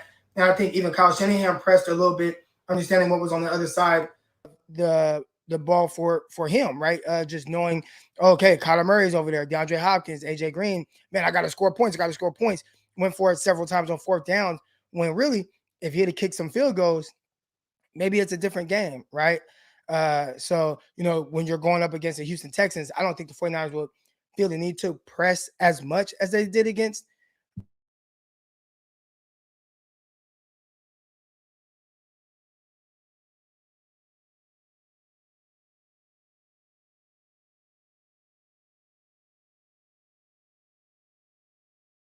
Why does my mic keep going? My mic keeps going on mute. My bad, y'all. I don't know why it keeps doing that. But anyways, I'm getting the next caller on, Antonio, before I get muted again by my mic. Yo, what's going on, Croc? Good morning, man. How you doing? Man, it's like talking to a celebrity, bro. I gotta piggyback with that last caller. I was looking for you like crack or something, man. Like, what is guy doing? And usually I'm at work. When you come on, I'm on the East Coast. So I'm usually at work, but I still catch you like in the evening time or whatever. But yeah, it's good to be on here and catch you live every now and then. It's a good thing. I like it live. I appreciate that, fam. Yes, sir. I'm gonna take us on the roller coaster timeline real quick, man. Going back to 2017, I really wanted us to get Deshaun Watson, right? We picked the Solomon Thomas with that top pick, and I hate when they call NFL players a bust, because I feel like if these guys made it this high, how can you call that a bust? A lot of times they're misused or not developed properly. Yeah. Sometimes they and I see the 49ers do that a lot. They put people in positions that they're not even drafted for, and then when they don't work out, people want to call them a bust. It's not a bust. It just didn't work out, Right. So we get Jimmy G, and after hearing how he was looking in New England, kind of seeing him, he didn't even make it the full 4 games he was supposed to make it there, but you saw the glimpses. It's like, all right, we'll see how this works. At the end of the year, you get what looks like what could be an MVP level type of player. So we come into 2018 geeked up. By game 3, he's out for the season. 2018. It's like, God dang. All right. So, this whole time, though, I'm still holding out hope, because I'm like, this dude's going to be the truth once he gets back. So 2019 comes in, and, we see what Jimmy G really is. He's up and down, and I'm not going to say that he was like MVP level, but I'm not going to say he was garbage. People like to call him garbage. He's not garbage. You just got to know what to expect. You understand? You got to just temper your expectations, so to speak. But he did enough in enough games to help us get to the big game. Too bad we couldn't pull it out at the end, but people would tell me things about him, and I had the blinders on, man, and me too. Last year, huh? I like where you're going. No, keep going. Yeah, I'm right there with you. Yeah, so I wouldn't call it excuses. I would just hold out all hope. Like, look, man, the guy was out for a year. With the ACL, he came back last year. It was still sort of a developmental year. This year, he's going to go off, and we get what we got last year.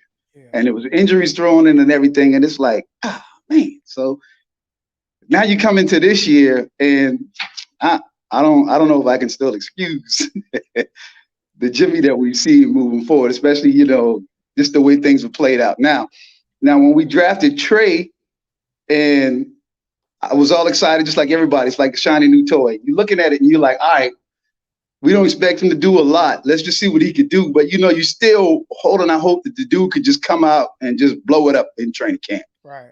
And in the beginning, they said that he was matching Jimmy throw for throw, and in some cases looking better. So now that's the future that you're looking for. That's the future that we're hoping for. Now, granted, we got to hold that expectation. And Jimmy, it's like a lot of people said, man, before we had him, we were not where we are now. We weren't respectable for some time, Right. So I understand that, but sometimes people take you as far as they can go, and then you got to get somebody else to take you the rest of the way, So enough respect for Jimmy for doing what he did, Another thing I hate too is when people say, well, the 49ers are winning with Jimmy and they can't win without him. That's true to a degree. Like you say, it's got to be taken with context. Who else have we had along the way with Jimmy? You know what I'm saying? So I'm not going to disrespect his wins or his record, but it's like we had Nick Mullins and CJ Beathard and Brian Hoyer along the way. So You're comparing Jimmy to them, then he looks good, but let's not say that, because I just think that we could have done better. I'll say that, but I'm not going to take nothing away from Jimmy. I just hate how they, to me, give a whole lot more credit to him because we've been winning, but we've been winning for other reasons like defense, like the running game, weapons like George Kittle, Deebo coming out of, you know what I'm saying? It's been a lot easier, Kyle being that kind of play caller he is. But now, so we enter this era with Lance, and a lot of people think that Lance needs to be more of a running guy or whatever like that. I beg to differ because I believe that he can run the exact same offense that we had with Jimmy. We saw Jimmy try to do a read option. I don't know why they did that, but we know Lance can run that. These read options. Run the RPOs. Jimmy's been kind of sort of doing some of those. I believe Trey can run those. We got these what they call Jimmy Gimmies, where it's a quick dump off to Kittle or Ayuk or even the running back. I don't know why we didn't get those in Arizona, but those will take Trey along. Those will get him a long way in the game, give him confidence, help him move the offense and whatnot. And a lot of the throws that we see Jimmy miss that we so ticked off about, the Kyle Juszczyk throw, a couple of the super high throws, the George Kittle or whatever, a lot of these throws I feel Trey Lance can make because some of them are outside of numbers, but we all believe that Jimmy has issues throwing in that direction, in that area. And some of them are down the field where sometimes he can get the ball there, but it's late or it's short or it's just inaccurate. And in a short period of time, and although it's not all been game reps, though, we've still been seeing that more consistently, Trey's been able to deliver on these type of throws. So I feel like, why switch the whole thing up? The offense has been humming along, especially more the last few weeks with the games we've been winning on this little winning streak, if you want to call it that. Yeah. Why switch it up? Keep it the same, give Trey some confidence plays, some plays that can get in there. We can sprinkle a quarterback draw near here or there, but let's keep that to a minimum because you get him hurt, and then we down to Nate Sudfeld. And I'm not going to disrespect Nate Sudfeld, but I don't know what our chances of winning are like with that. You know what I'm saying? Plus, you don't want to keep hurting the rookie in his first. You don't want to keep hurting the quarterback, period. But you understand what I'm saying? Yeah. So why can't Trey get a 40 run from Elijah Mitchell / whatever running back game? You know what I'm saying? That can help him out more rather than trying to make him a part of the running game. And that's all I'm saying is we can still do some of the same things we've done with Jimmy with Trey, and it'll still be as and obviously the caveat is you expect him to still be able to complete a larger percentage of the throws that we've not seen him be able to do. But I'm just saying that according to what reports have been coming out, we've heard Matt Miyako, Kyle himself, what's his name? Fred Warner, and I think it was another reporter that kind of piggybacked what Matt Miyako was saying. They've said that Trey's been on fire. John Lynch has said that Trey's been doing his thing. You know what I'm saying? So I'm like, if that's the case, then we should be okay. Like you say, it's a rookie. We shouldn't raise our expectations so high. We get what we get. There's going to be some lumps. He's going to make some mistakes. I get it.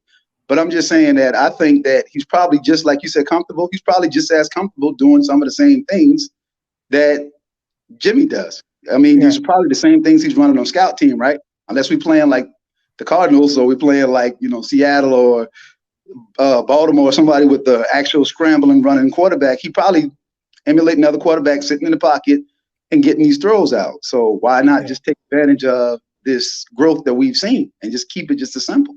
Yeah, and one thing I heard that they've done for him is when they are, a lot of teams have some of the similar concepts and play calls and things like that. They may call things at different times, but they run some of the same stuff. So what I'm understanding, what I heard was Kyle Shanahan, he's been calling in the play to Trey Lance as if it's the 49ers play call. And then he goes and works that against the 49ers defense. You know what I'm saying? So that's something really good that I think Kyle has done. And I guess they feel like that has helped him along in his progression. You said some things that are really good about Jimmy Garoppolo as well. I think with Jimmy, there always was that, and I touched on it a little bit earlier, but that okay, like there's more, like, okay. And I feel like we kind of made, I don't want to say we made excuses for him, but we just understand that a lot of times guys just aren't what they are until they show you that over a long period of time. So like you, I also held out on judging Jimmy Garoppolo too hard when all my buddies, everybody on TV, everybody's just like, he's not it. He's not the guy they think he is. And I'm like, yes, he is. Don't you talk about Jimmy that way. Right. Like I was that guy too. And then I did come to realize maybe Jimmy is just what he is, which is solid. It's solid. But, like Andy Dalton, right? The Bengals had Andy Dalton. If you look at Andy Dalton's early years, like I believe after his rookie year, the next 5 years, went to the playoffs, won a ton of games with the Bengals. He was good, but he was always that guy where he just like, I just need a little more, right? I just need a little more. And they stuck with that for a long time, and they never got over that hump. Right. What the 49ers are right now is when you look at Jimmy Garoppolo, it's like, I just need that. I need that little bit more, and I don't think he's that. And they put themselves in position to get somebody that could potentially give them that more. Now, what Trey Lance will be, we don't know.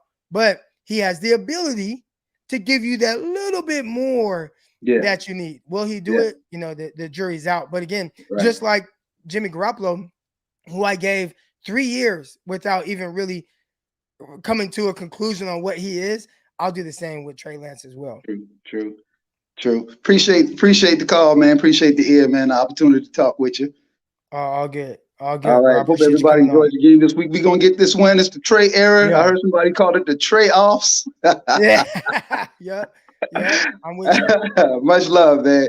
All right. Thanks for coming on. Here we go.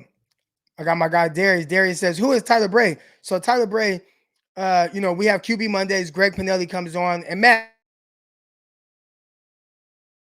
why do I keep getting muted? I swear I'm not hitting that button, y'all. I don't know how the mute button keeps randomly getting hit.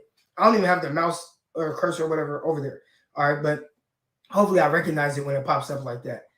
But Tyler Bray, my guy Greg Pinelli, he works with Tyler Bray, trains him. They coach together, all that. Greg Pinelli comes on QB Mondays. He'll be on to talk a lot about this. But Tyler Bray was the one that was like, yeah, man, something's going on with the 49ers quarterback position. Don't know quite what, but they're bringing me in for a workout. And this was Sunday, so I knew about that Sunday. And then obviously Monday we found out exactly what it was. They brought Tyler Bray in. Tyler Bray's now with the 49ers. I believe he signed to their practice squad. So we'll get some good insight on this show because Tyler Bray, he'll come on with Greg. So we'll have much more. It sounds like I'm in the bathroom.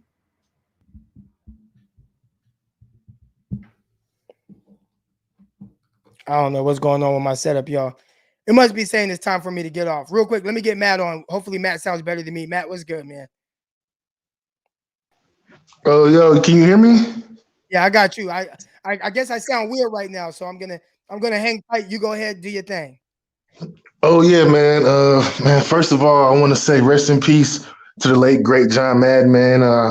I seen that information this morning, and like I said, I shed a couple of tears, man. Like just growing up off of Madden and everything like that, and like I said, his family, everything like that, man.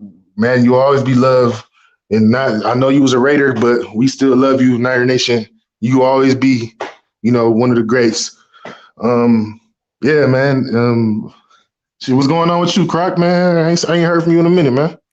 I know, man. I was in California and I just couldn't get things right. I was over here, I'm over there. I'm in a hotel. I'm staying at my grandparents, and I was just like, man, it was just too hard to, be consistent with recording. So I'm back now, though. I'm back at the crib now, so it's all good. For sure, man. And another thing I want to say too, man. Like other callers, man. I don't want to be we done bashed on him enough, man. I want to thank Jimmy Garoppolo for everything he's done for our franchise. Like I know I'm one of the people who always bash him and always get mad at a lot of the stuff. But like I said, man, like shit, we went through a lot of losing and we like I've been through the Tim Rattay, Troy Smith, all the coaches, Dennis Erickson, all these guys that we had, Mike Nolan's, all these guys that we had. I've been through it all, through the good and bad. I'm not old enough I was never able to see us win a Super Bowl. So like I was born in '90, so you know what I mean. Like I had to really stick and really be faithful to this franchise, bro. And so like I said, I'm gonna thank Jimmy, even though he wasn't good enough and he didn't get us over that hump. I do thank him for the little bit of consistency that we did get at the quarterback position with him. I'm excited. It's exciting time to be an Iron fan right now because we have Trey. And like I said, I'm looking forward to the future. And like I said, man, I'm happy. I'm excited. I just want to see the kid get out there and do his thing and be successful, man. Whatever happens, bro. Oh yeah, no, Hell off yeah. top. So what are you expecting to see from Trey Lance this weekend? Man, like I said, like I'm gonna If he be starts, because it's realistic. still the jury's still out. The jury's still out on Jimmy Garoppolo and his thumb, and he's gonna try to go after it. He's gonna try to throw. He's gonna give it everything he has. So maybe Jimmy Yeah, starts. But if Trey Lance starts, kind of what are you expecting? yeah. I think Trey's gonna start because we all been down the road when Jimmy's not 100%. We know where he goes, bro. He throws, and we seen that Dolphins game last year. We do not want to relive that, okay? So we pretty much know unless he magically reheals, it's gonna be Trey, bro. And like I said, man, he's a rookie. I'm gonna be patient with him. You can't compare an 8-year veteran to a rookie and the mistakes they do. Like you can't compare the two, man. So like I said, I'm expecting him to make mistakes. I'm expecting him to have growing pains, but we have to be patient with him. We're gonna get big plays out of him as well. But like I said, he's gonna have to take time. The offensive line has to learn how to block with him, a scrambling type of quarterback. The receivers, he has to get the timing down with Brandon and Deebo and Trent Sherfield and all the other guys. Like I said, man, I expect him to like I said, to have struggles, but he will make plays, man, because we have a great defense. And like I said, we have a top defense. He's in the best position out of all the rookies besides Mac Jones. You look at all the other rookies, they're on sorry teams. Not sorry, the Bears have a good defense, but all the stuff going on with Mac Nagy and everything. We have an organization where we built camaraderie. We have coaches that have been here for years. Like I said, great defense. We have leaders on this team, offensive weapons. I'm pretty sure Kyle can scheme some things up to get the ball out of his hands real quick and make it look easy for him. The same way he did with Jimmy. If he doesn't do that, then I don't know. He don't want to win, man. But yeah, like I said, like I expect him to struggle. I don't expect him to go in and just throw 3-4 touchdowns, man. Like I'm being realistic. Like, but he can make plays. Like we have playmakers. We have a defense. Like there's no reason why he cannot be successful. You know what I'm saying, with the game plan, like a 20 passes. You know what I'm saying? Then hand the ball off to Mitchell. You know what I'm saying? Mitchell, we got Mitchell back, and then we're going to have Jeff Wilson. So I expect to see a heavy run game in this next game, man. Yeah. No, I Mm-hmm. agree. I appreciate you coming on, Matt. I'm going to get you off so I get to the super chats. All right, man. Thanks, man. Appreciate it. All right, all good. Here we go. Got my guy Javier Reyes, and he says, Kyle with Trey, I believe this offense is going to be beautiful. I mean, historical offense that will go down in history. Best run and Kittle, Deebo, Ayuk. 49ers have had some really good quarterbacks and really good receivers. So best offense in history. I think that might be a little extreme, Javier, but definitely has the ability to be very explosive. All right, I definitely think that it has the ability to be really explosive. One of the best in history? Oh, no. I don't know if it'll go down in history. We'll see. My guy Eddie, what's up, Croc? I was in Spaces all week, and people are mostly for Trey. Those that are for Jimmy are playing our feel for that Trey can't cut it. Happy New Year. Appreciate you coming on, Eddie.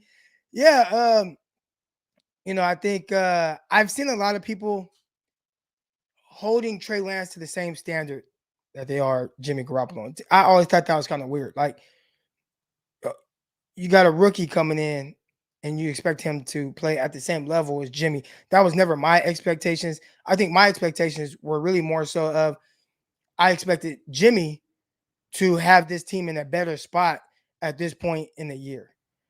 So that's me showing Jimmy love. Like, I think he's a solid quarterback.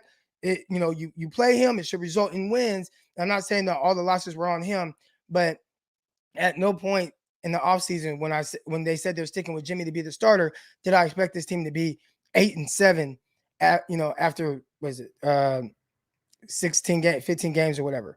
All right. I expected the 49ers to be in a much better position, maybe a 12-5, 12-4, 11-5, something along those lines at this point, but not what we've seen. I think from that standpoint, it's like, all right, not really quite what I expected. We'll see what the rookie can do. But I think it has been weird for me to see people be so critical of a guy who has one start. Very critical of him. I haven't done that with any rookie this year, whether it's Trevor Lawrence, Zach Jones, Justin Fields, Davis Mills. I've seen their performances, and if you look at a lot of these guys, there's ups and downs. And a lot of them are trying to, they're figuring it out. And I say the same for Trey Lance. Trey Lance, he's like the other guys and probably in a better situation than a lot of those guys, but you got to figure it out.